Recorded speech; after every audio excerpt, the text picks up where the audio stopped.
parler que de l'extérieur et surtout de l'Algérie, dont pourtant le taux d'exécution des OQTF est le même que le Maroc, la Tunisie ou le Mali, témoignant que vous ne vous agitez pas pour les Français mais pour vos propres intérêts. Avec vos ripostes graduées, vos menaces de démission, vous nous jouez tous les jours une nouvelle partition qui ne vous mène qu'à des défaites. Car pour exister, vous copiez les méthodes des fascistes outre-Atlantique, mais vous n'êtes pas Trump, monsieur, juste un joueur de trompette. Oui, il faut parler de sang sale.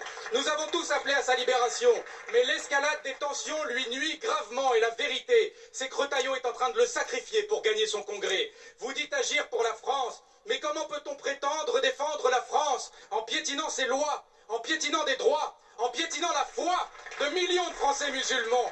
Pourquoi M. Retailleau et son gouvernement s'acharnent-ils à vouloir couper le fil de cette histoire délicate tissée entre nos deux peuples, qui ont tant d'enfants en partage? Ces mêmes enfants qui n'ont pas à tourner la page de la colonisation, mais qui ont un besoin de vérité, car les crises s'enchaînent à cause de ces non-dits et de toute cette histoire qu'on a voulu laisser enfouie. D'ailleurs, vous qui dénoncez la cancel culture, alors pourquoi ne pas vous insurger quand un documentaire sur l'usage des armes chimiques en Algérie est déprogrammé de la télé?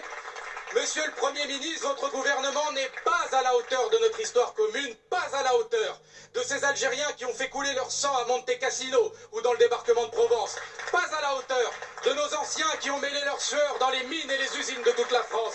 Il n'est nullement question ici de repentance, mais juste d'apporter un peu de respect et de reconnaissance. Et ce n'est pas l'Algérie qui nous agresse, monsieur le Premier ministre, c'est vous qui agressez la France lorsque les vôtres osent parler des belles heures de la colonisation.